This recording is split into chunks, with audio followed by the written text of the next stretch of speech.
¿Qué tal? ¿Cómo les va? Muy buenas tardes. Esto es Plenario, cerrando una semana donde pasó de todo, donde tuvimos todo tipo de información, donde hubo actividad en las dos cámaras. ¿Y cuánta actividad y qué tipo de proyectos se trataron? Nada menos acá en la Cámara de Diputados. Bueno, finalmente se trató el veto presidencial.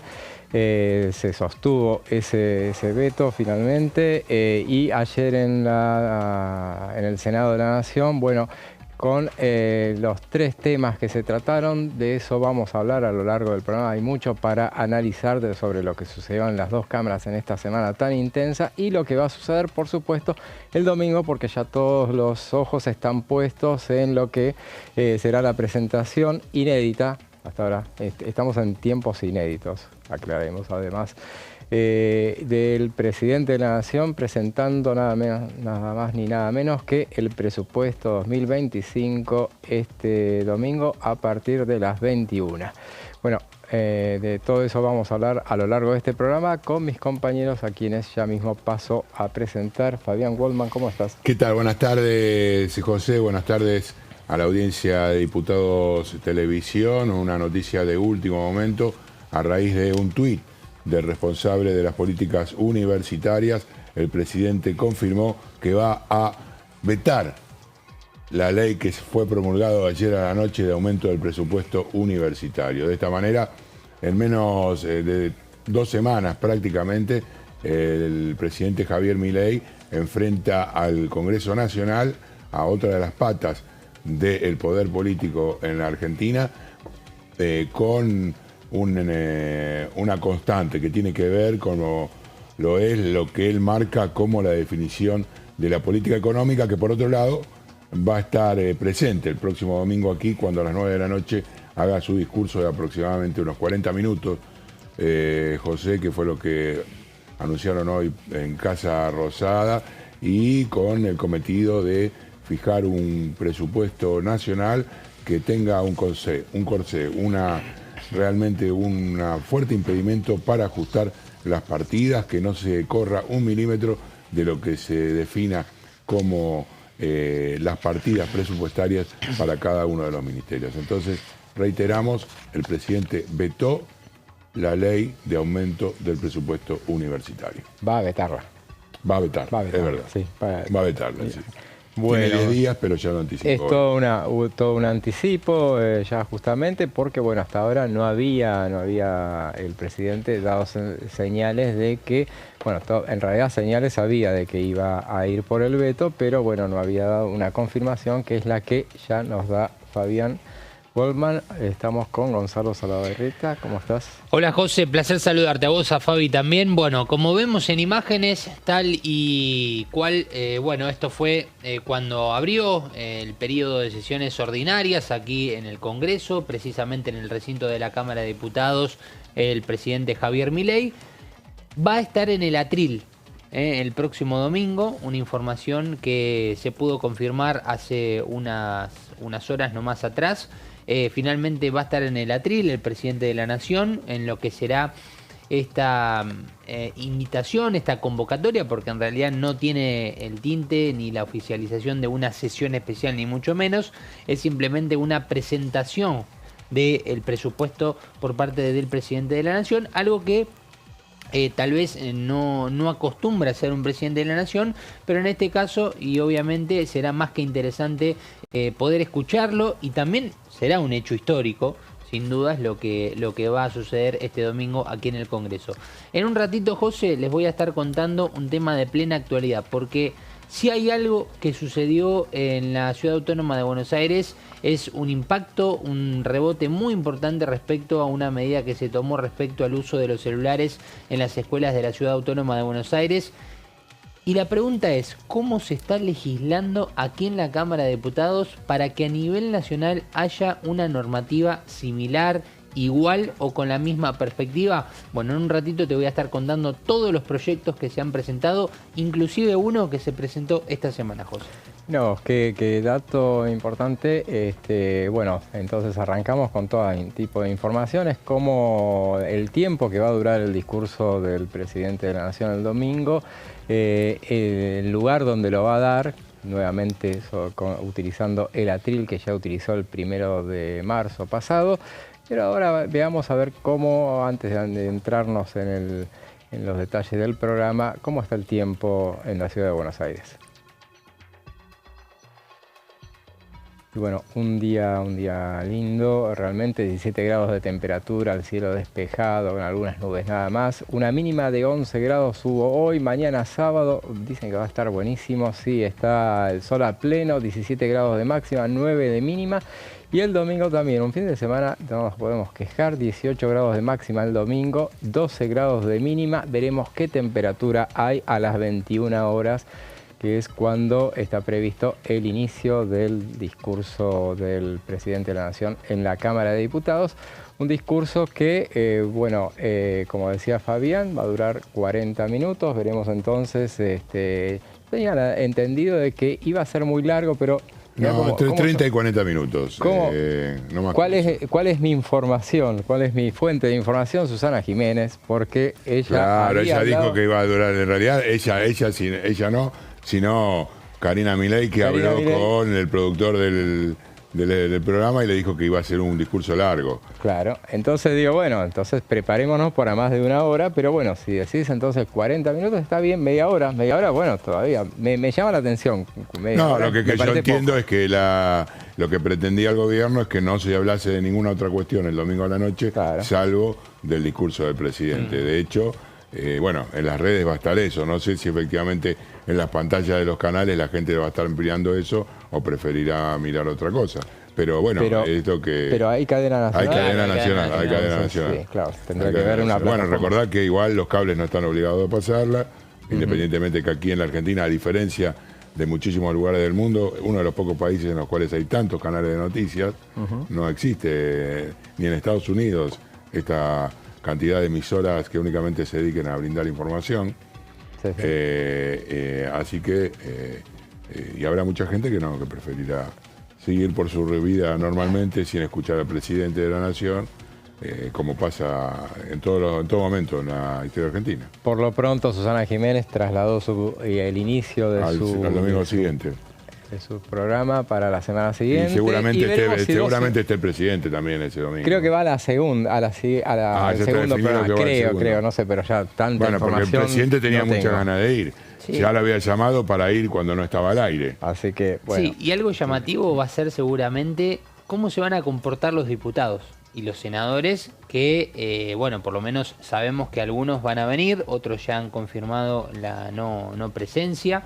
Pero también cuál va a ser el comportamiento, si va a haber un respeto, como debe haberlo con todo dirigente o toda persona que obviamente haga una presentación, ni hablar del presidente de la Nación, pero al mismo tiempo pensando en lo que son las presentaciones de, por ejemplo, un jefe de gabinete, cuando se sienta ahí en la mesa debajo de lo que es el estrado del recinto de la Cámara de Diputados para brindar el informe, a responder preguntas. En este caso va a ser el discurso de Javier Milei. Nada más. No habrá intercambio posiblemente. No va a haber. Exacto. Pero hay que ver si algún diputado se queda, si los diputados en realidad se quedan callados, si alguno se atreve a decir algo, cuando esté en contra de algo que diga el presidente de la Nación también. Habrá que estar atento también a ese tipo de detalles de color, pero entiendo que el respeto va a ser bastante importante. Sí, ten en cuenta que ya, por ejemplo, Unión por la Patria ha dicho que los únicos que van a estar presentes son los que forman parte de la Comisión de Presupuesto.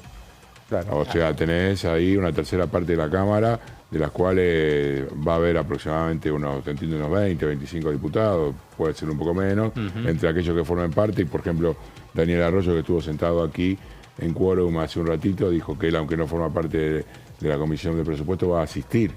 Después, por ejemplo, hablamos de otros diputados, hacemos coalición de Encuentro Federal, perdón. Nicolás Mazzot ya anunció que no va a venir. En cambio, Miguel Pichetto dijo que va a ser de la partida. Va a estar muy repartido, digamos, en ese sentido. Por supuesto, el oficialismo va a estar completo, el PRO va a estar completo.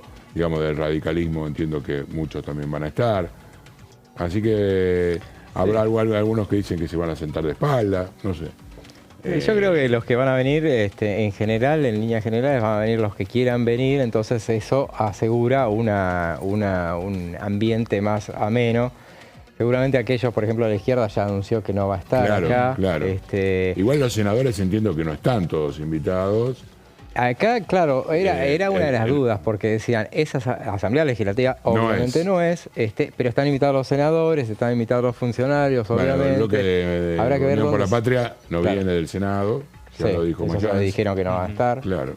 Así que evidentemente, bueno, estarán los que quieran estar, eso seguro que van a estar, los que puedan estar por el paro. Ayer comentábamos el hecho de que el paro de aerolíneas impida que puedan llegar complica bastante. Para muchos será una excusa también de decir, bueno, no puedo venir por el paro, pero va a complicarlo bastante para que puedan estar acá en muchos casos, porque hay toda una reprogramación que se está haciendo durante todo este fin de semana. Eso bueno, es imposible de prevenir, o sea, no tiene otra alternativa. Habrá algunos que vengan en auto directamente y que se queden durante la semana después, pero bueno, veremos cómo sucede. Hay mucha expectativa. Y sobre el presupuesto, veamos lo que decía hoy el vocero presidencial, Manuel Adorni. El presidente de la Nación le va a hablar a la gente y va a explicarle a la gente qué es lo que estamos pretendiendo con el presupuesto 2025, con el nuevo esquema de presupuesto, las novedades, digamos, que va a tener el presupuesto y lo beneficioso que va a ser para todos este presupuesto. Así que si deciden no estar, bueno, tendrán alguna razón para no hacerlo, pero la verdad es que el presidente de la Nación va a hablarle a los 47 millones de argentinos. Ahí lo escuchábamos al vocero presidencial hablando de aquellos que, bueno, decían no venir. Nadie está obligado a venir, tampoco está obligado a venir, obviamente, el presidente de la Nación, es una cosa inédita que asista, y tampoco está obligado a venir el ministro de Economía a presentarlo. Es de uso y costumbre que lo haga. Yo, ayer hacíamos las apuestas así de si va a venir o no va a venir.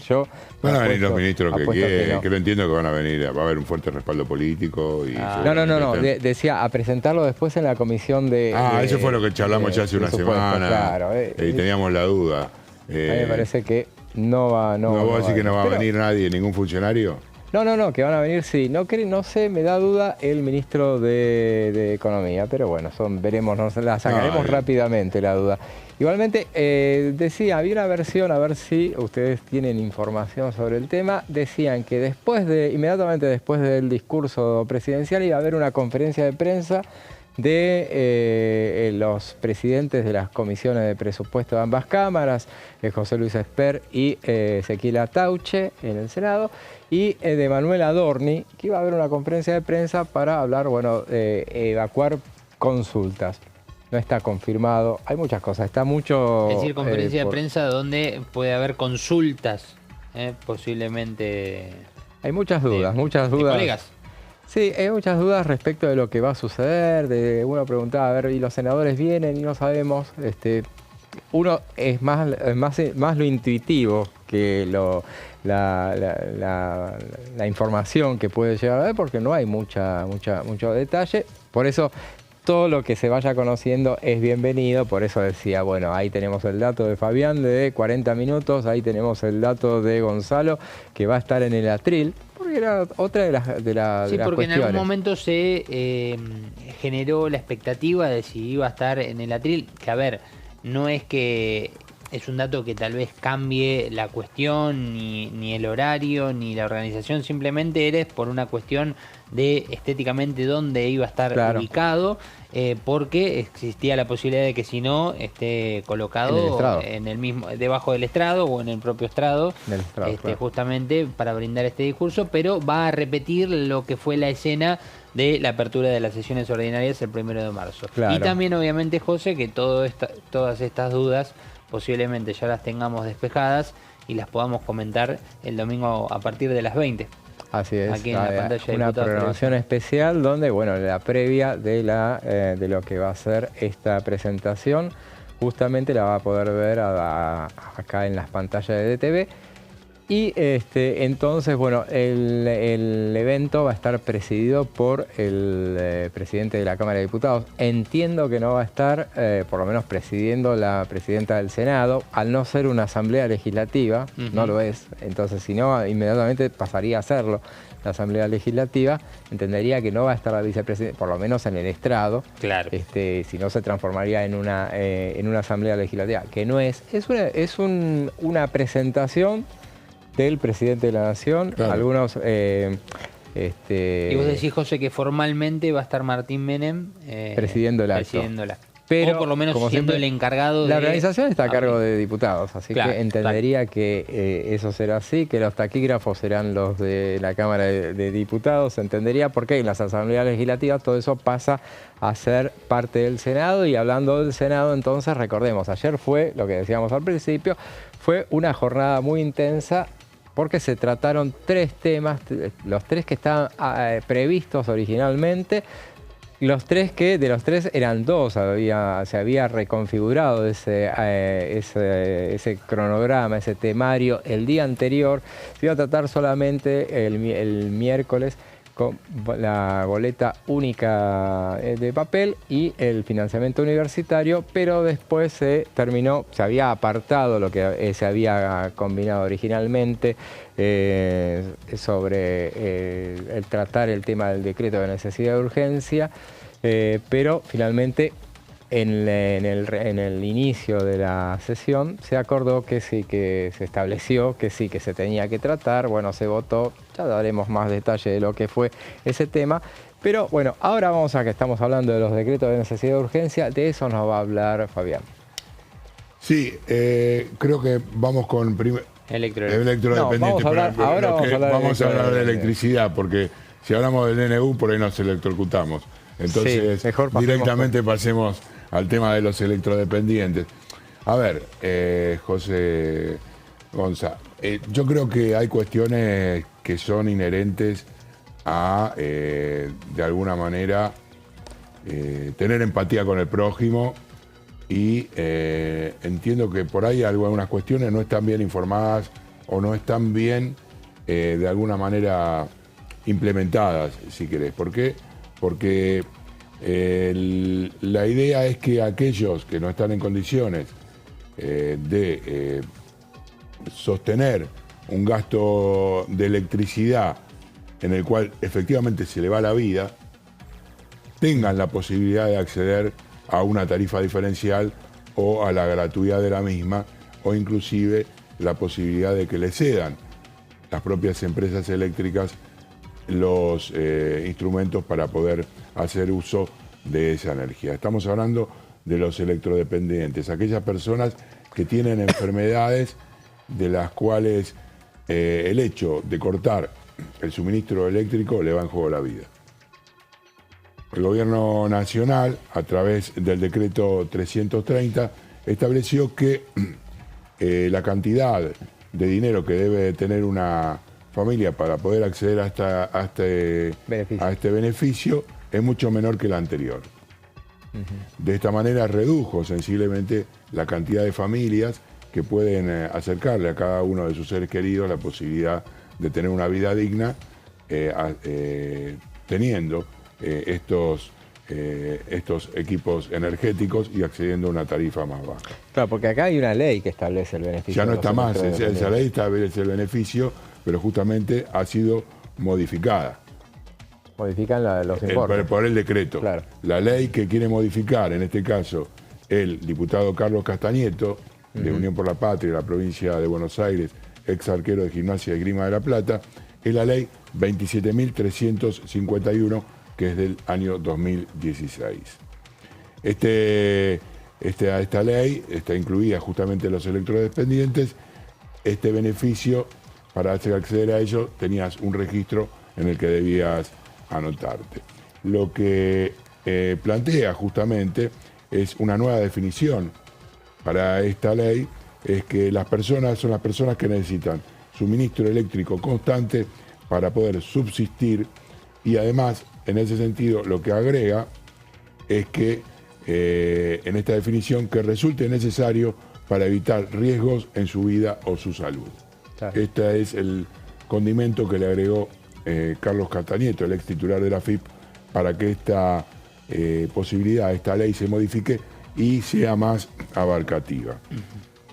Como les decía, por ejemplo, algunas de las enfermedades son la diálisis peritoneal, que tiene que estar de alguna manera atendida a través justamente de este tipo de elementos. Los equipos autorizados permiten soportar una ventilación invasiva y no invasiva, también la diálisis peritoneal y una bomba de infusión continua. Esto es interesante porque la empresa de electricidad, una de las cuestiones que plantea, por sobre todas las cosas, el gobierno nacional, es hablar de los diputados en función de este calificativo de degenerado fiscal. Ahora bien, en este caso lo que propone Carlos Castañeto es que la erogación directamente salga de la empresa. Sí. Sea la compañía eléctrica la que le brinde el equipo y el beneficio o gratuidad o la rebaja de la tarifa a cada uno de los beneficiarios. Y la Secretaría de Energía es la que estará a cargo de llevar adelante este censo e informar a cada una de las empresas. En la actualidad hay 6.000 personas beneficiadas. ¿En todo el país? O sea, tantos no son, no es un... No, justamente. Creo que el total eran un poco más de 10.000. Claro, 6.000 después del decreto. Claro, claro. Eran un poco más de 10.000 antes del decreto. Lo que pasa es que se redujo el precio o el costo, en realidad, en cuanto a números de dinero, lo que tenía que ganar una persona para poder estar en el registro. Es lo que justamente lo tenía... Se ajustó y se hizo la variable para que aquellas personas que ganen hasta un salario vital y móvil. 1,5. Veníamos, 1,5. Veníamos claro. de 3,5 a, claro, a una canasta básica. Claro. Ni siquiera es salario vital y móvil. Estaban dentro de las descripciones, creo que en una de las placas estaba allí. Yo creo que no estamos hablando ni de un 0,16 o 0,14 del claro. PBI, como es la variación del presupuesto universitario que va a vetar próximamente el presidente, ni del 0,4 que implicaba el aumento de las jubilaciones. Sin lugar a dudas es una necesidad imperiosa, además le va la vida. A los jubilados también le va la vida, sí. Digámoslo, ¿no? Pero está claro que en este caso estamos hablando de personas que no se pueden mover de su casa, que tienen que estar constantemente asistidas, claro. Enchufados. Creo que debería reconsiderar esta cuestión el gobierno y no considerar que en este caso se está atacando la posibilidad del déficit fiscal o el horizonte del gobierno nacional para derrumbarlo desde el punto de vista económico. Veremos qué pasa. Entiendo que tiene que pasar, entre otras cosas, por la Comisión de Presupuesto, para que se analice, y por la Comisión de Salud, claro.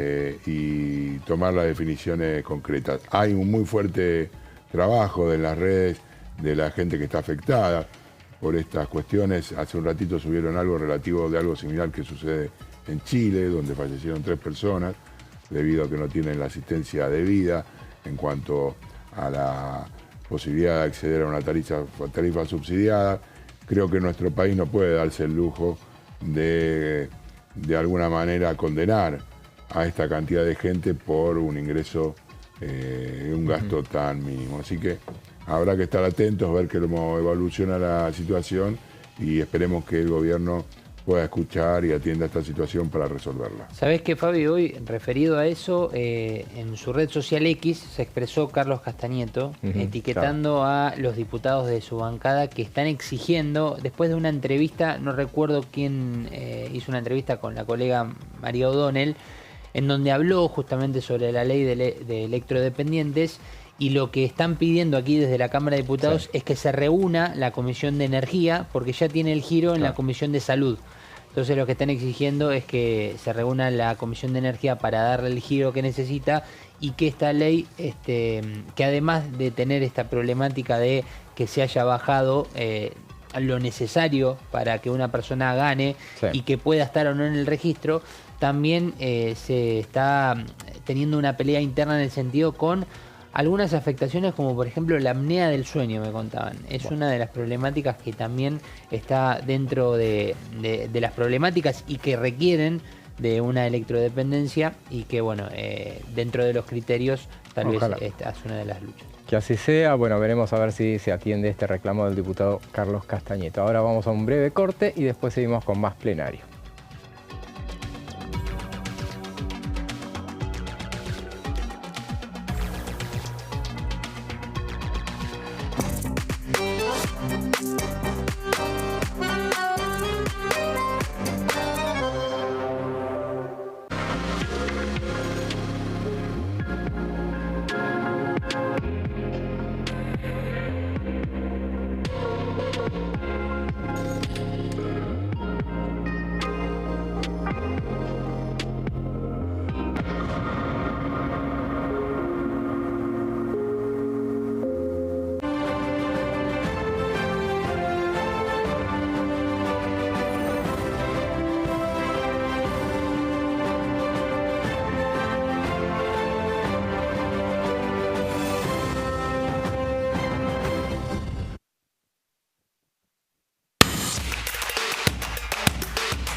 En este momento, millones de niños y niñas tienen desnutrición severa. Algunos están tan débiles que apenas pueden pararse. Pero con tu ayuda podemos salvar a los niños. Este alimento terapéutico listo para usar está lleno de vitaminas y nutrientes esenciales que ayudan a los niños y a las niñas a recuperarse de la desnutrición. Gracias a personas como vos, ayudamos a salvar a millones de niños cada año. Da un simple paso. Dona ahora y ayúdanos a seguir salvando vidas.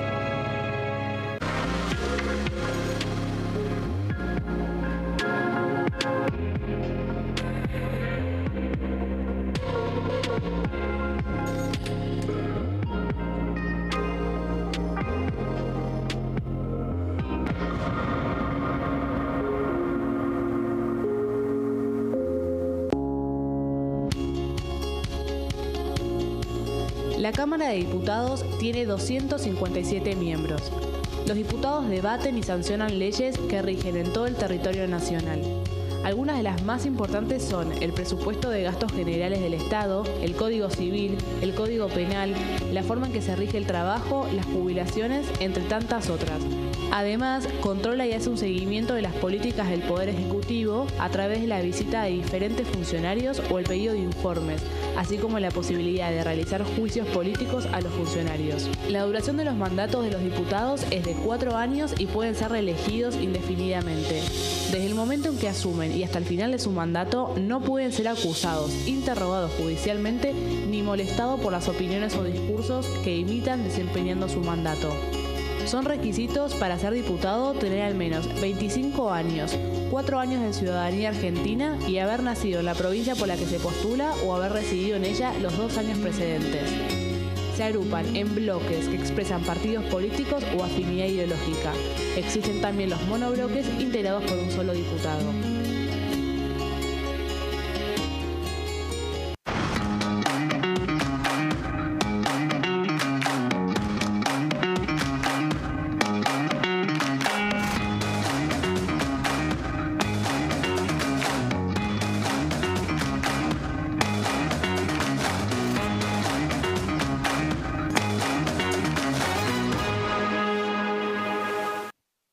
Dengue, Zika y chikungunya.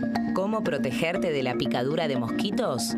Para prevenir el dengue, Zika y chikungunya, evita que el mosquito te pique. Usar repelente siguiendo las indicaciones del envase. Cubrí brazos y piernas con ropa clara. En casa, pon espirales o tabletas. Usa tules o mosquiteros sobre camas o cunas. Coloca mosquiteros en puertas y ventanas.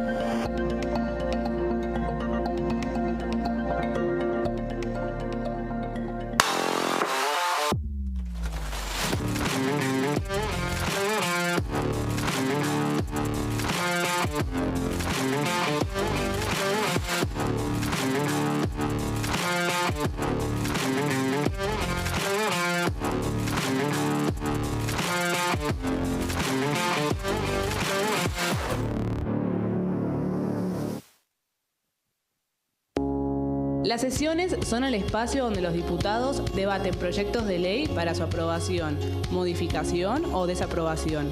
En una misma sesión se pueden tratar varios proyectos de ley.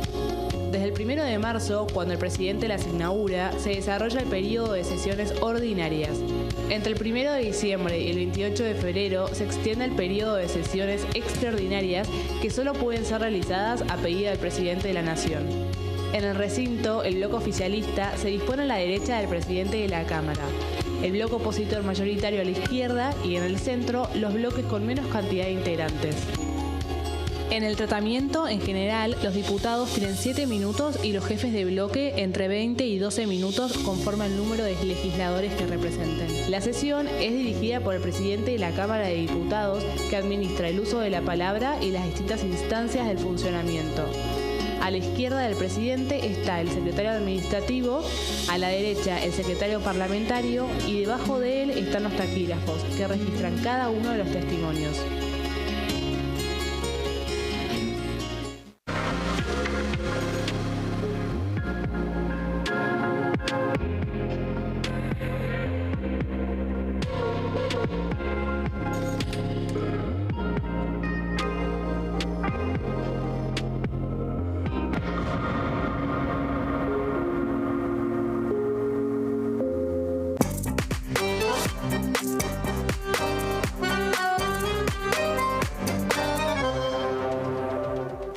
Y seguimos con plenario. Mencionábamos ayer la jornada intensa que hubo en el Senado de la Nación. Siempre dijimos miércoles y jueves iban a ser 2 días muy calientes en materia legislativa, porque el miércoles dedicado a la Cámara de Diputados, donde finalmente fue habilitado el decreto presidencial que frenó la ley de movilidad jubilatoria. Esa era la parada más difícil que tenía, o más trascendente que tenía el gobierno nacional, me parece, sin lugar a dudas. Pero bueno, estaba la expectativa. Después, durante la jornada, se habían alentado expectativas respecto de lo que iba a suceder al día siguiente, donde parecía que había sido corrido de escena del temario el tema del debate del DNU, que finalmente se trató el decreto de necesidad de urgencia al final de esa larga sesión, casi 12 horas en la Cámara de Senadores.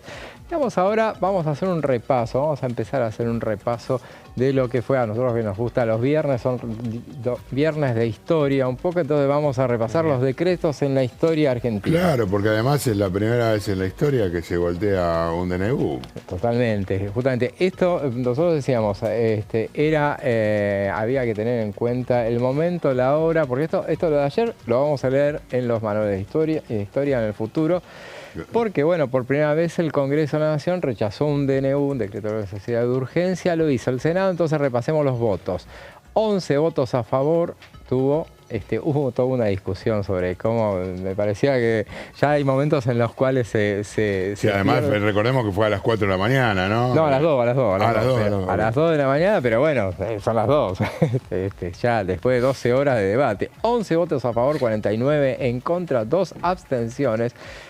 O sea, 2/3 para rechazar el decreto de necesidad de urgencia. Había una discusión en la previa de Oscar Parrilli, había propuesto que el voto a favor fuera a favor de un proyecto de resolución que ellos habían presentado, así salía igual que el diputado. No sé si en diputados hubo eso exactamente en realidad, porque después le dijeron, bueno, hasta que tomó la palabra el secretario parlamentario Justinian y dijo, miren, esto es así, acá no hay ningún proyecto de resolución, se está hablando del decreto sí o no. La afirmativa es por el decreto, la negativa es contra el decreto, y bueno, fue lo que se terminó imponiendo. Y recordemos, en diputados se había rechazado cuando recientemente, el 21 de agosto, fue con 156 votos afirmativos, 52 negativos y 6 abstenciones. En esa oportunidad también se había rechazado. Ahí estamos viendo entonces, bueno, no 2/3 en diputados. Eso no fueron 2/3, no, 172 tendrían que ser. Estuvo, pero hay que ver las cerca. ausencias también. Estuvo cerca, ahí ya estamos bastante quemados hoy viernes como para recordar si hubo 2 tercios. Anoche sí hubo 2 tercios. Se nota, los 6 senadores de La Libertad. Esos votos fueron de los 6 senadores de La Libertad Avanza. Se sumaron del PRO Carmen Álvarez Rivero, que cada vez más cerca de La Libertad Avanza, y el presidente del bloque PRO, Luis Juez.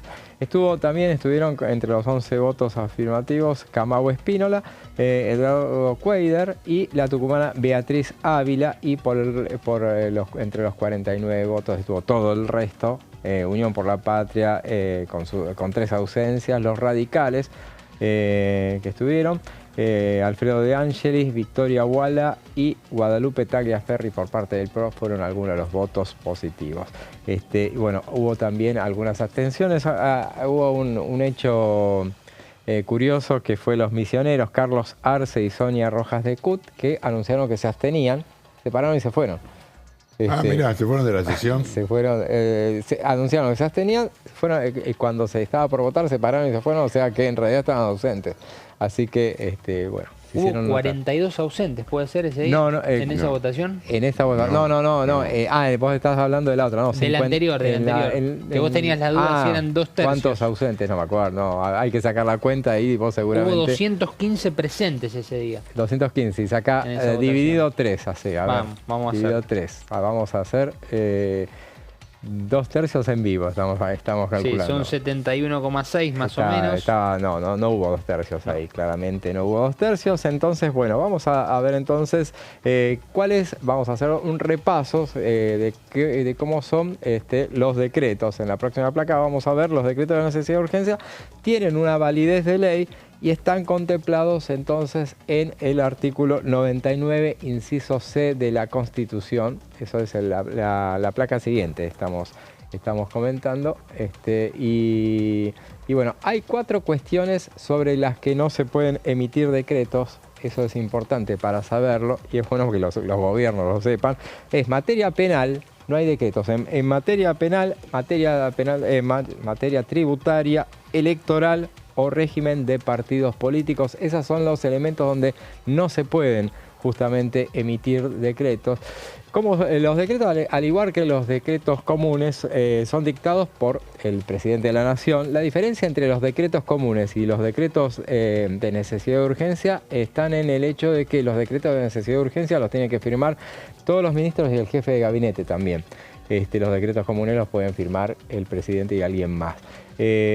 Entonces, como que se responsabiliza a todos cuando es un decreto de necesidad de urgencia. Una vez emitido el decreto de necesidad de urgencia, como hemos recordado bastante durante todos estos últimos tiempos, el jefe de gabinete tiene que dirigirse a la comisión de bicameral permanente, que es una comisión que está integrada por, recordemos, son 16 miembros, 8 diputados, 8 senadores.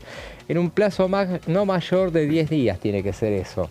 Nunca se cumple. Nunca se cumple. Por eso uno de los temas que traje hoy, después si lo podemos yo te quise poner antes, pero... No hay problema, pero lo vemos después, porque las modificaciones que plantea la diputada Carrizo son muy interesantes. Seguro, porque esto es una legislación que data de 2006, que reglamentó ese tema, y desde entonces siempre ha habido iniciativas tendientes a modificar esto. Esta comisión bicameral tiene que elevar un dictamen, enviarlo a cada Cámara Legislativa para su tratamiento en no más de 10 días. Bueno, todos estos temas no se cumplen y en este tiempo el DNU tiene plena vigencia. Mientras tanto, hasta que no se elimina, el DNU funciona. Cada Cámara tiene que emitir una resolución expresando su apoyo o su rechazo al decreto de necesidad de urgencia. Si las 2 cámaras rechazan el decreto, esto pierde validez y esto a partir de ahora, porque todos decían hasta ahora, esto no sucedió nunca en la historia. Bueno, a partir de anoche, de esta madrugada, sí sucedió en la historia, por eso estamos hablando de esto.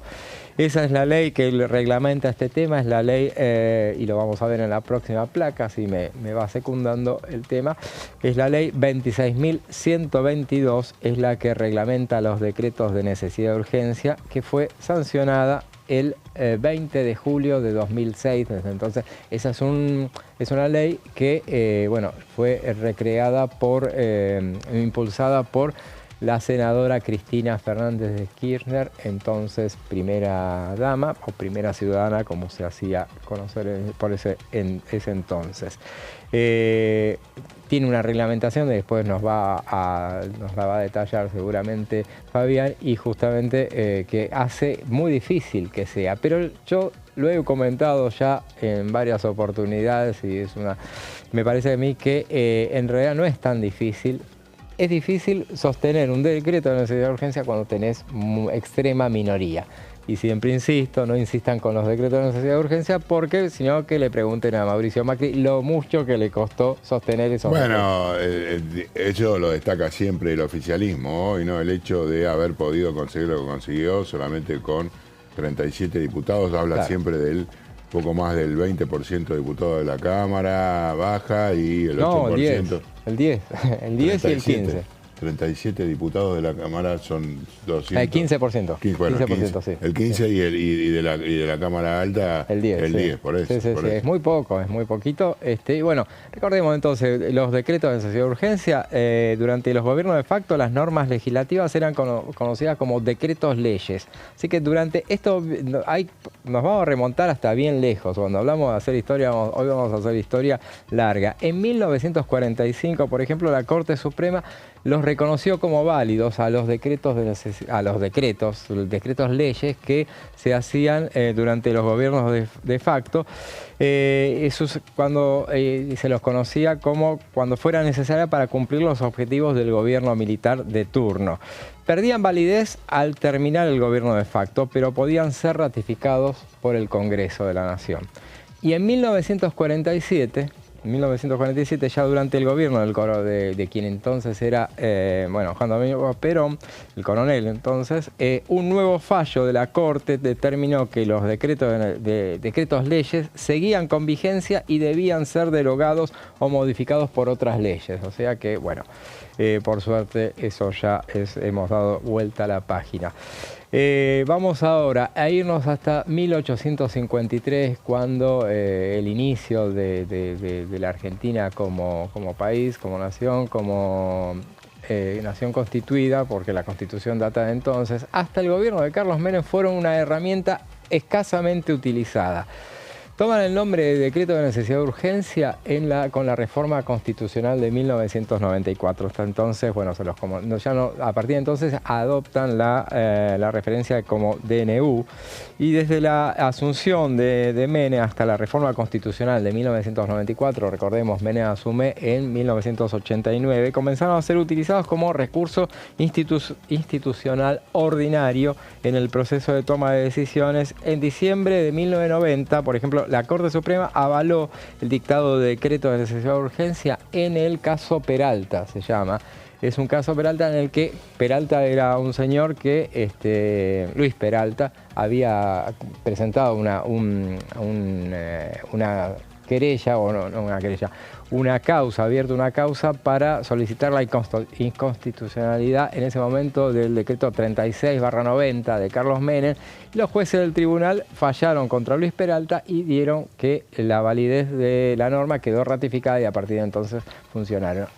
A lo largo de los primeros 130 años de historia institucional argentina, recordemos entonces, 1853 a 1983, se firmaron 25 decretos. O sea, siempre fue el tema de los decretos antiguamente era un recurso extremo que no se utilizaba nunca.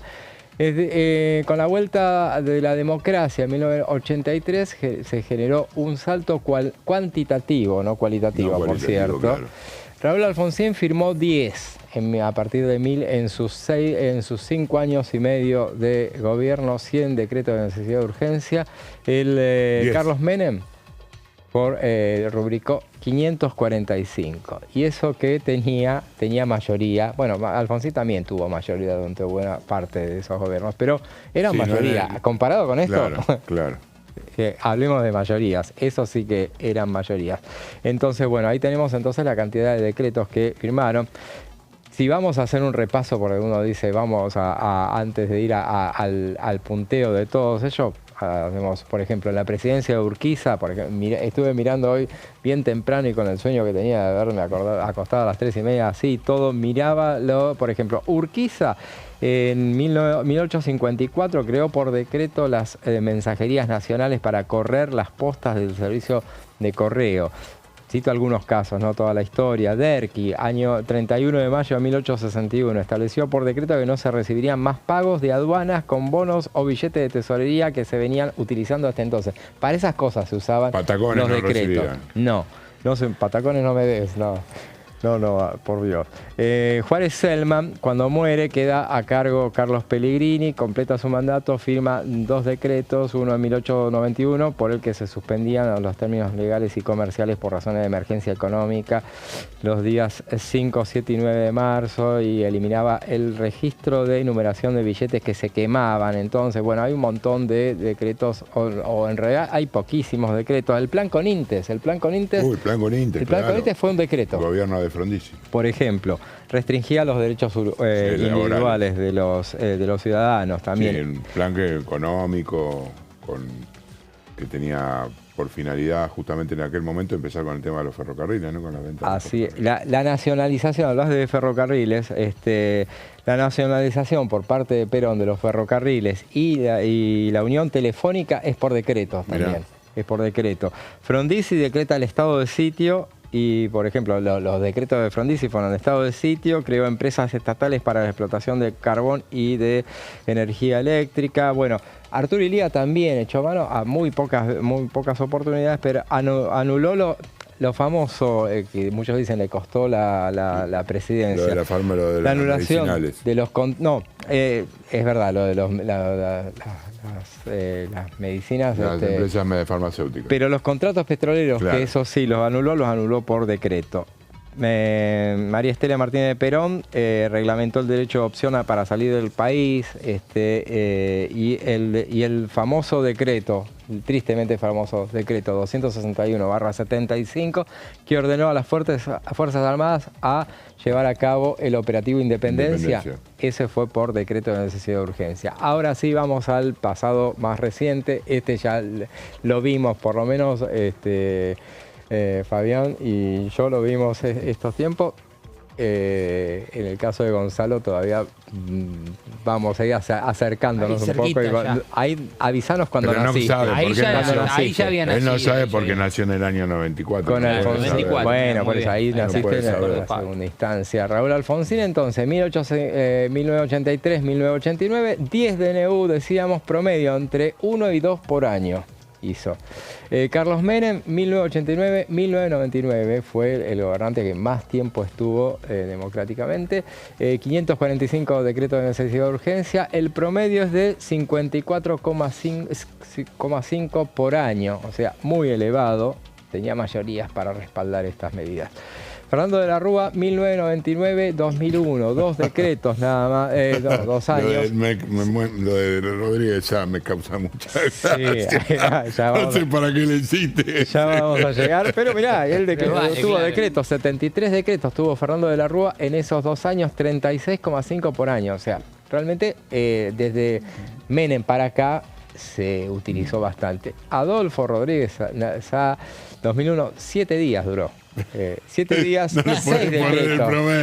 El promedio es por año 367,8 por año. Señores, lo lamento, Adolfo. La matemática es inexorable. Eduardo Duhalde. Eso es cuando te preguntan. Mi mamá era docente de matemática y en un libro le había aparecido que si tenías 25 dientes cuando tenías 5 años, ¿cuántos dientes tenías? ¿Cuánto tenías? 35. Claro. Eduardo, ahí va. Eduardo Duhalde estuvo 1 año y medio, en 2002 y 2003, así que no hacemos promedio, pero con 158 DNU. Una época difícil. Muchos decretos de necesidad de urgencia. Sí, una época muy difícil. Seguro.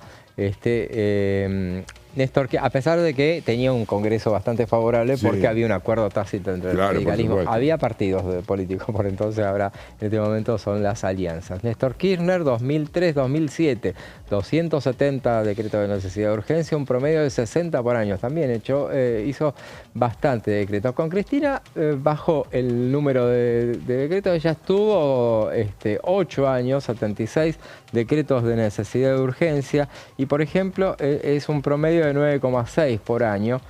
Hasta marzo de 2009, ella asume en 2007, hasta marzo de 2009 había firmado solamente 5. Pero bueno, después se entusiasmó y empezó a firmar algunos más. Vamos entonces a Mauricio Macri, ya estamos en bien reciente, 2015-2019. 70 decretos de necesidad de urgencia, un promedio de 17,5 por año. Ahí vemos, es un gobierno en minoría, así todo. De todas maneras, no todos son rebatibles. No todos son rebatibles, algunos son polémicos. Y si nos queda tiempo, después vamos a recordar aquella vez que estuvo así de que le rebotaran uno de los decretos de necesidad de urgencia. Al final no sucedió, pero estuvo muy cerca de hacerlo, por lo menos en una Cámara, en el Senado, en esa oportunidad. Alberto Fernández, 2019-2023, 178 decretos de necesidad de urgencia. Muchos, porque fueron muchos en pandemia, claro. 44,5. Recordemos que hasta hace poquito, cuando empezaron hubo el último año o los últimos 2 años, no, el último año quedaron 100 decretos de necesidad de urgencia acumulados, no se reunió más la bicameral, estuvo... Por eso los estuvieron tratando hace no tanto tiempo. Claro, así es. Y bueno, llegamos al presente. Javier Milei lleva 9 meses, 27 decretos de necesidad de urgencia. Eso es mentiroso. Un promedio 36,3%. Claro. Ese es mentiroso, porque tenés ahí el DNU 7023... Que tiene todo. ¿Cuántos decretos tiene adentro? ¿Cuánto vale ese decreto? Claro, vale por un millón. Es un decreto que es un mega decreto, pero bueno, así es. Claro, es uno solo. Lo que terminó sucediendo, en definitiva, bueno, hicimos un repaso entonces de la historia. Siempre hubo decretos de necesidad de urgencia, no siempre se utilizaban a destajo, cada vez se utilizan menos. Menem lo utilizó mucho. También estuvo mucho tiempo en el gobierno, pero bueno, a partir de Cristina, Macri, bueno, ya empezaron a dejar de usar tanto. Veremos cómo termina siendo la gestión de Javier Milei. Creemos hasta ahora, bueno, no han sido tantos decretos de necesidad de urgencia, pero veremos cómo avanza esta situación, porque en definitiva ayer hubo un comunicado de la oficina del presidente de la Nación que, bueno, muy crítico. A mí me daba la sensación me seguía dando dudas de qué es lo que iba a suceder con la ley de financiamiento universitario, por el hecho de que ese mensaje de la oficina del presidente, a mí me parece que estaba redactado el día anterior cuando pensaba el decreto pensaba que no iba a salir y salió, y esto se refería solamente al decreto, pero no se refiere a la ley en ese mensaje tan crítico se refiere solamente al decreto de necesidad de urgencia, muy crítico con los diputados, con los senadores que lo votaron.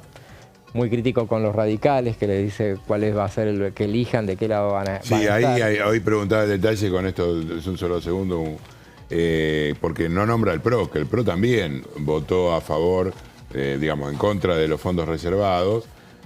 Sin embargo, en Casa Rosada hacen una diferencia ahí entre unos y otros, porque dice algunos traicionan y otros no. Claro. En el sentido de la información que había era que el radicalismo iba a acompañar, según lo que me dijeron en Casa Rosada hoy a la mañana, la posibilidad de seguir contando con esos fondos, y pareciera que de la noche a la mañana cambiaron de idea, aunque hubo una votación, entiendo, dentro del bloque propio del Senado de la UCR, que fue la que definió que tomaron la actitud de ir en contra de los fondos reservados. Y recordemos entonces la votación de lo que fue en el Senado, boleta única de papel. Podemos después repasar un poquito de qué se trata ese tema, que pasó por la Cámara de Diputados en su momento y va a volver. Fue aprobada por 39 votos a favor, 30 en contra. La ley de financiamiento, tuvo 57 votos a favor, 10 en contra y una abstención. Y volvemos entonces al DNU, 11 votos a favor de mantenerlo, 49 en contra, 2 abstenciones. Y bueno, y con esto cerramos la segunda parte de este plenario de hoy y en minutos volvemos con más, con la tercera y última parte de esta semana del plenario por esta semana. Pausa y ya volvemos.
En este momento, millones de niños y niñas tienen desnutrición severa. Algunos están tan débiles que apenas pueden pararse. Pero con tu ayuda podemos salvar a los niños. Este alimento terapéutico listo para usar está lleno de vitaminas y nutrientes esenciales que ayudan a los niños y a las niñas a recuperarse de la desnutrición. Gracias a personas como vos, ayudamos a salvar a millones de niños cada año. Da un simple paso. Dona ahora y ayúdanos a seguir salvando vidas. ¿Qué diferencia hay entre la Cámara de Diputados y la Cámara de Senadores? La Cámara de Diputados representa al pueblo de la nación argentina. Esto significa que las provincias más grandes y con mayor cantidad de habitantes tienen muchos más diputados que las provincias más pequeñas. La manera de establecer las cantidades es proporcional. La Cámara de Senadores representa a las provincias. Cada provincia envía 3 senadores al Congreso Nacional. El total de senadores es 72, dado que las provincias argentinas son 24. Este es un número fijo. Por ejemplo, la provincia de Buenos Aires cuenta con 70 diputados nacionales y la provincia de Tierra del Fuego con 5. Pero tanto la provincia de Buenos Aires como la de Tierra del Fuego cuentan con 3 representantes cada una en el Senado de la Nación. Cada 2 años, el Congreso Nacional renueva la mitad de sus diputados y 1/3 de sus senadores nacionales. El mandato de los senadores es de 6 años, mientras que el de los diputados es más breve, dura solamente 4 años.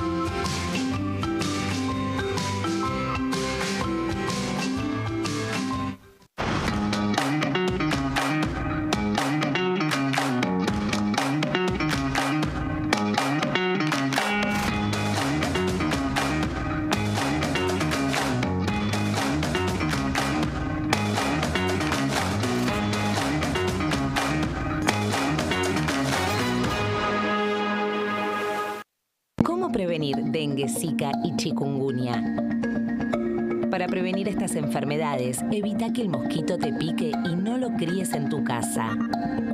El mosquito que transmite dengue, zika y chikungunya se cría en recipientes que juntan agua en los hogares. Da vuelta o tapa los objetos que puedan acumular agua o eliminalos si no los usás. Limpia y cepilla frecuentemente desagües y libera canaletas de hojas y o tierra. Evita tener plantas en floreros o frascos con agua.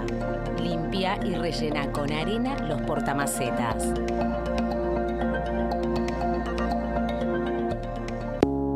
Las sesiones son el espacio donde los diputados debaten proyectos de ley para su aprobación, modificación o desaprobación. En una misma sesión se pueden tratar varios proyectos de ley. Desde el 1 de marzo, cuando el presidente las inaugura, se desarrolla el periodo de sesiones ordinarias.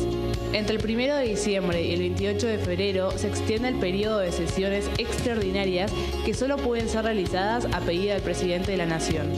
En el recinto, el bloque oficialista se dispone a la derecha del presidente de la Cámara, el bloque opositor mayoritario a la izquierda y en el centro los bloques con menos cantidad de integrantes.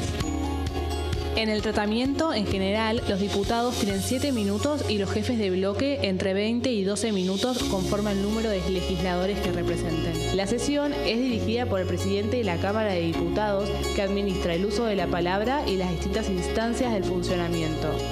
A la izquierda del presidente está el secretario administrativo, a la derecha el secretario parlamentario y debajo de él están los taquígrafos, que registran cada uno de los testimonios.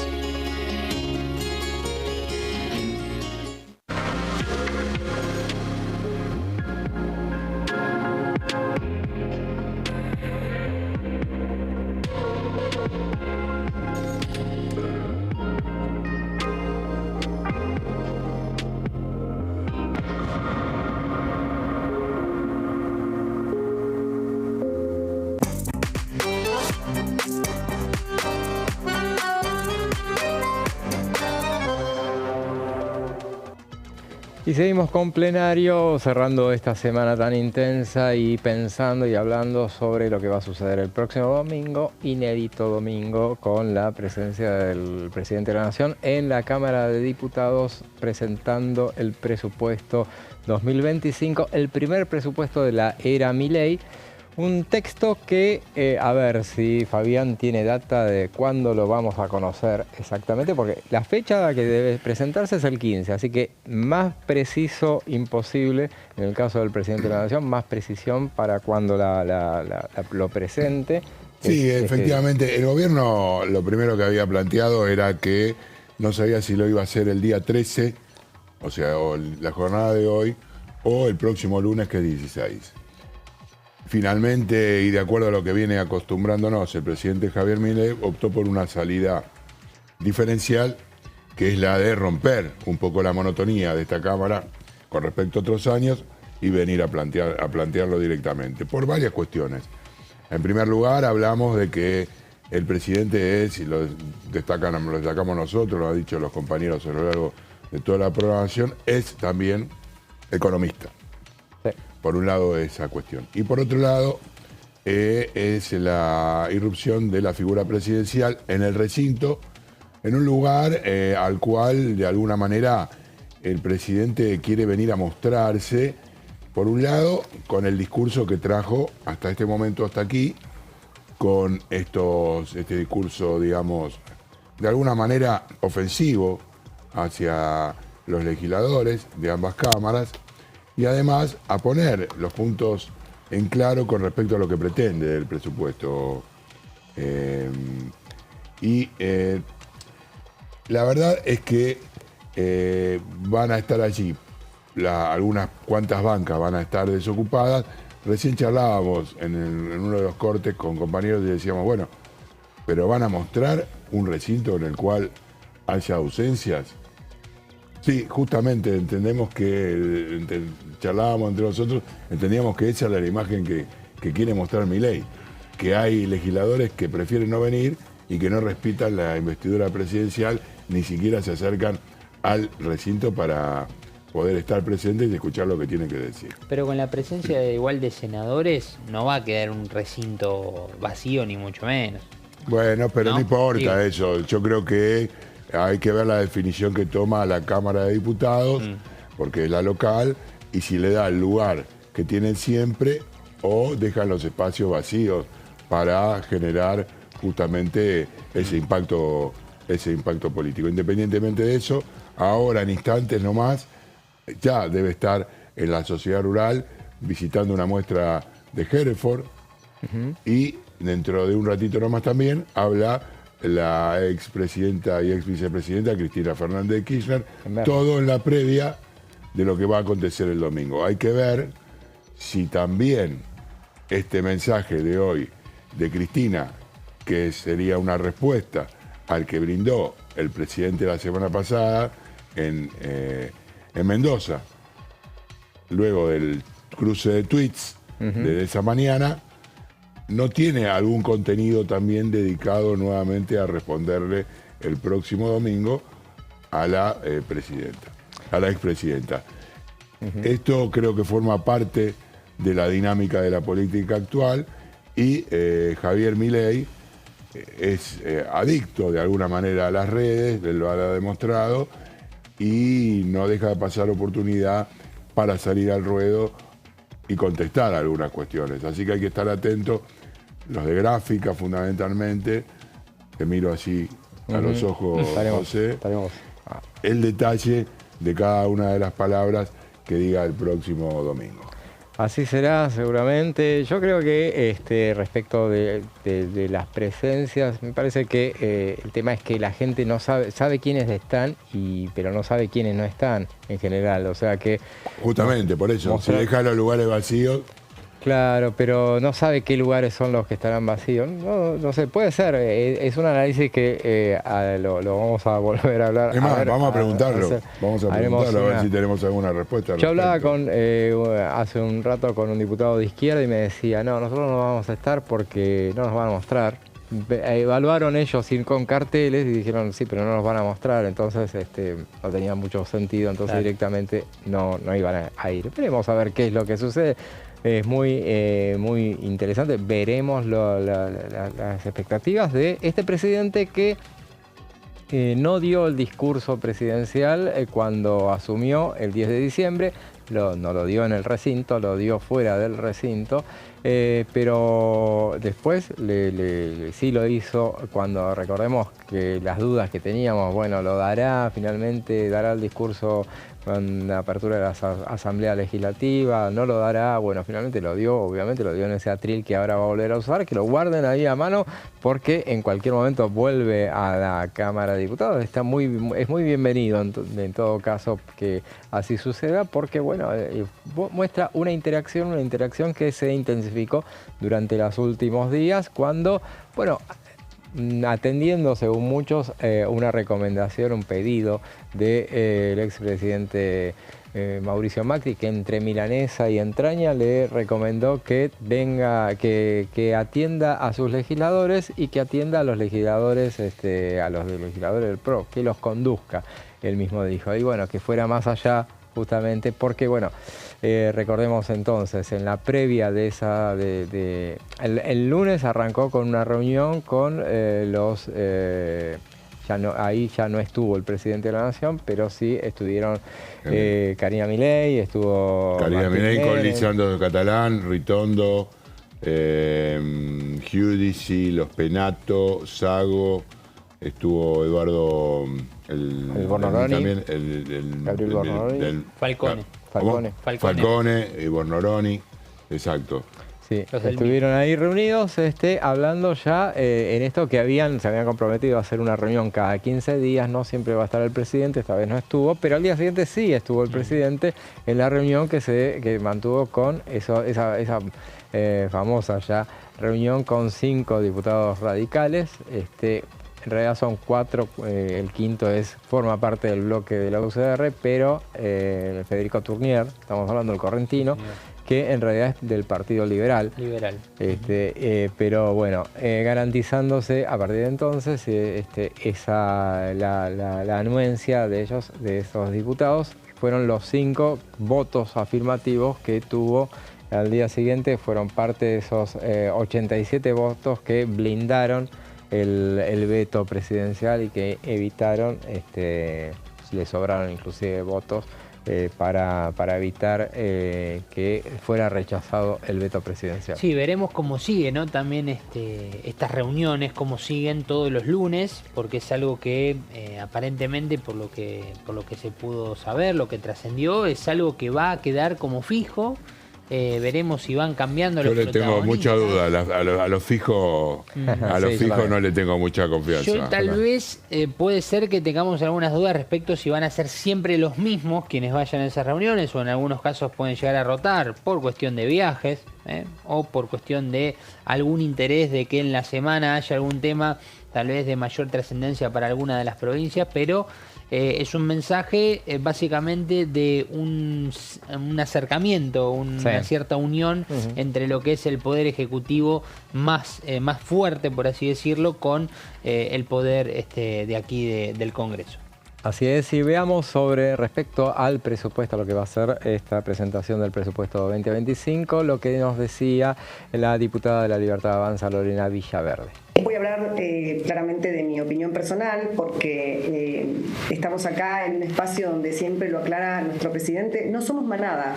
Estamos, por supuesto, atrás de este plan de gobierno y de las formas de gobierno disruptiva que tiene nuestro presidente. Que entiendo además, y a juzgar por los hechos, ganó de esa manera. Los argentinos queríamos algo diferente. A ver, creo que estamos todo el tiempo midiendo lo chiquito o lo grande, que si es con el reglamento, si son los usos y costumbres. La verdad que Javier planteó una campaña completamente nueva, decir esas verdades incómodas ante una mentira, pero decir la verdad, mostrarse tal cual es. Si eso atiende al deseo de todos, es una cuestión, creo, más de cada uno, de las formas de hacer la vieja política, que también digo, a juzgar por los hechos, muchos resultados, ser muy buenos los modales o muy buenos los reglamentos, no nos llevaron como argentinos. Digo, esa manera de avanzarnos con una ideología que no permitió que nuestros pueblos del interior se desarrollen y que el pueblo argentino en general tenga puestos de trabajo, no nos llevó a buenos términos. Digo, si esto se refiere a modales y a las formas. La verdad que a mí me parece divertido, me parece interesante y me parece muy serio que venga y plantee él, de cara a todo en la Cámara de los Diputados, el presupuesto 2025. A mí no me gusta anticiparme, no me gusta hacer futurología, creo que tenemos en pocas horas la oportunidad de escucharlo en vivo y en directo a nuestro presidente, dejémosle a él que nos los diga. Y respecto de mi deseo, creo que hay un plan donde el punto está puesto en que le demos libertad y, por supuesto, mucha previsibilidad a la inversión, tanto nacional, digo, de los empresarios locales, como lo internacional. Y ahí es donde debe estar puesto que hoy el gran esfuerzo que estamos haciendo todos los argentinos atiendan a esta cuestión. O sea, el presupuesto, como nos dijo siempre el presidente, y ha sido muy claro los 9 meses que llevamos en el gobierno, va a atender a las cuestiones más importantes como los vulnerables, seguro. Y luego, en cuanto a subsidios en la energía, creo que el RIGI, la ley de base, ya le da un montón de beneficios a todos los inversores para que la cuestión energética produzca lo que va a producir, y en términos del 2025-2026 el país se vea con la consolidación de esa inversión de 30 millones de dólares que estamos esperando. Escuchamos a la diputada Lorena Villaverde hablando de la presentación disruptiva del presidente de la Nación el próximo domingo. Gonzalo, nos habías hablado de ese proyecto sobre limitar el uso de celulares en los colegios, o esos proyectos en plural.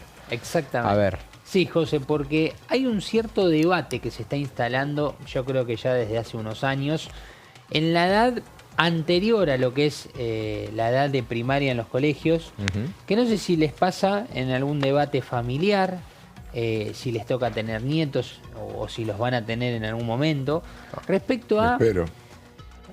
Claro, bueno.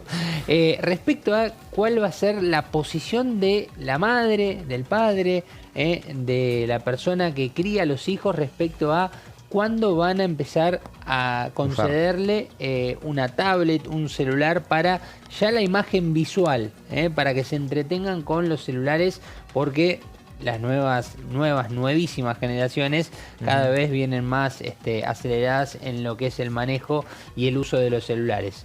Bueno, acá se está poniendo el foco principalmente en estos proyectos que voy a desarrollar un poquito respecto a lo que tiene que ver con el nivel primario, porque ya aquí en la Cámara de Diputados se han presentado en este año 3 proyectos. En realidad hay una pequeña trampa, son 4 proyectos, pero son 3 en definitiva, porque uno está repetido en lo que significa la firma de quien lo llevó a cabo y en quienes los acompañan justamente. Lo representó, pero mejorado. Y ahora lo vamos a ver. Son 3 proyectos en los últimos 30 días que se han presentado aquí en la Cámara de Diputados, y uno fue esta semana, nada más y nada menos. Vamos a empezar a desarrollar las placas. En principio, puntos en común que tienen estas iniciativas. Como lo vemos allí en pantalla, las 3 iniciativas buscan cambios en que sea en el territorio nacional, es decir, que los proyectos están dirigidos a toda la población de nuestro querido país, y para el nivel primario y secundario.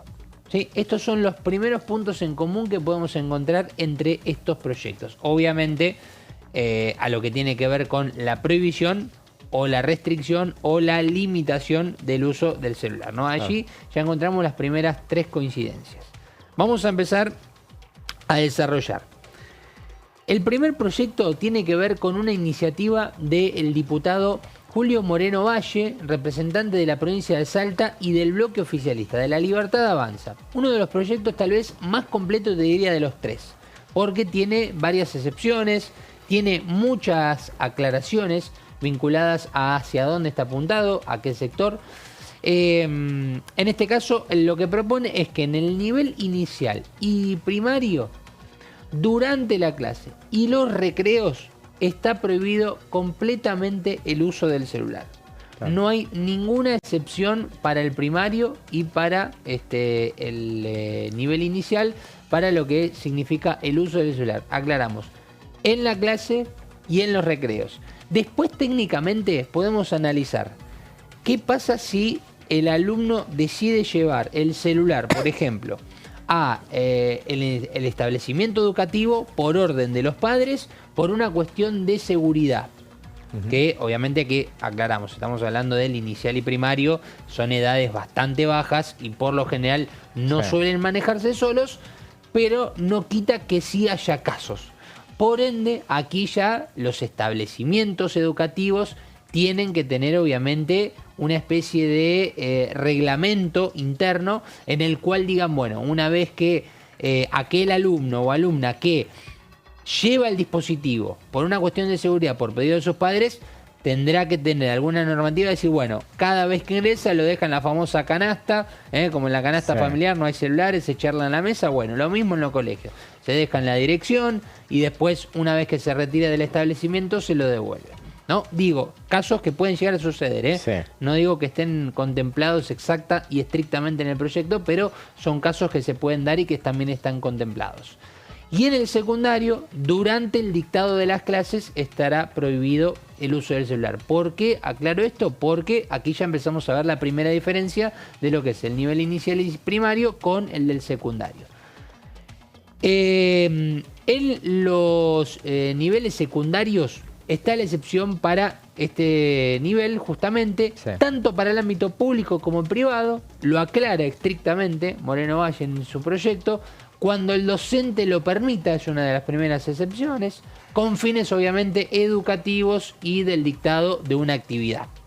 ¿Por qué? Porque puede surgir que en la nueva era de la educación exista alguna cuestión educativa que esté vinculada con las tablets, con los celulares o con computadoras. Entonces, si el profesor que esté dictando la clase exige y le da la necesidad justamente al alumno que para aprender cierta materia o alguna parte de la currícula que requiera del dispositivo, ahí se tiene que acordar previamente. Vamos a ir a la siguiente placa. Esta herramienta educativa debe estar obviamente decidida previamente, como decía recién, y también debe estar supervisada. Es decir, si yo llevo el celular porque el profesor decide dar la clase a través de un video que envió por WhatsApp, por ejemplo, y los alumnos tienen que estar prestando atención al celular a la hora del aprendizaje, bueno, tiene que estar obviamente supervisado, no solamente el momento de que esté realizando la actividad, sino también en la previa, porque el celular obviamente lo va a tener a mano anterior a lo que es el dictado de esa clase. Luego, por incumplimiento de esta normativa, los directivos, los docentes o aquel el supervisor de la clase podrá poner las sanciones respectivas, obviamente, que están relacionadas y vinculadas a lo que hablábamos recién, que es el reglamento interno de los colegios, algo que leyendo el proyecto entendí que es bastante importante por fuera de lo que es la ley a nivel nacional. En la siguiente placa vamos a ir con otro de los proyectos. Este es el proyecto que te decía al principio, que tiene una especie de trampa cuando lo estaba redactando. ¿Por qué?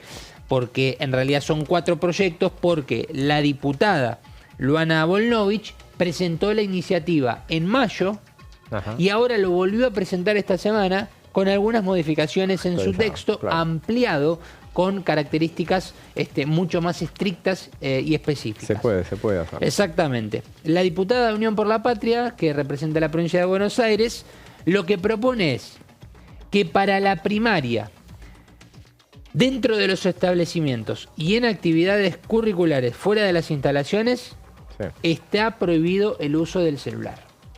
Directamente. Salvo que el docente o el proyecto pedagógico lo requiera. Acá empezamos a ver la primera diferencia con el proyecto de Moreno Valle. Que Moreno Valle es un poco más estricto en cuanto a lo que tiene que ver al nivel primario. En la secundaria, lo que propone Luana Volnovich es que dentro y fuera de los establecimientos esté prohibido el uso del celular, salvo sean para proyectos pedagógicos, algo que coincide en los 3 proyectos, la palabra pedagogía, por familia, que argumenten razones de salud, como les decía recién, por ejemplo, por seguridad. Bueno, también está contemplado en este proyecto. Esperando un llamado o algo. Exactamente, mensaje. Claro. Por ejemplo, ¿no?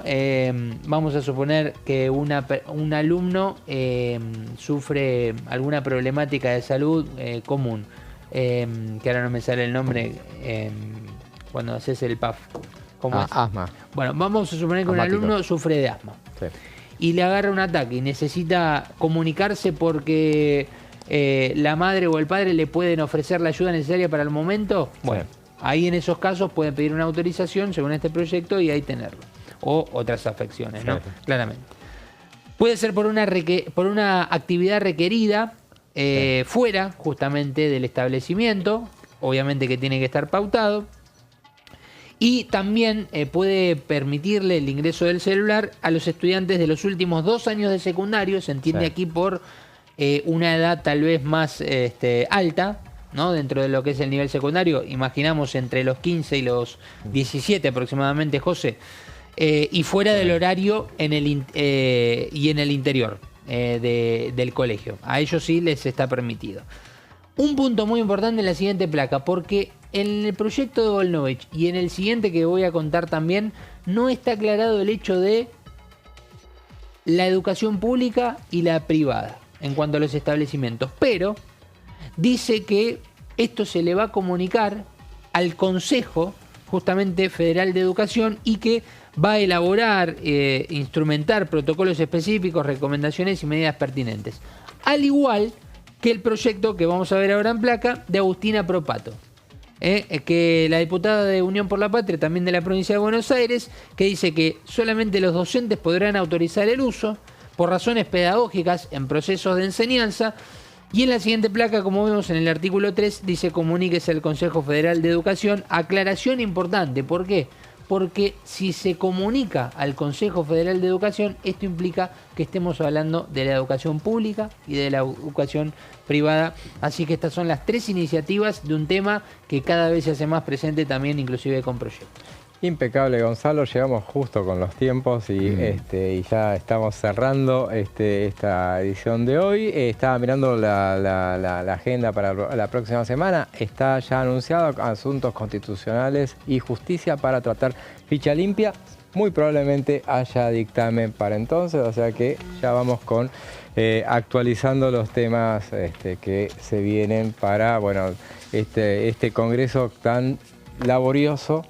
De eso nadie se puede quejar, la verdad es que hay mucha actividad en comisiones, hay mucha actividad en los recintos como vimos esta semana, hay hasta los fines de semana, como vamos a ver el domingo a las 20, emisión especial de Diputados Televisión, donde vamos a transmitir justamente toda la previa y lo que va a ser la presentación del presidente de la Nación.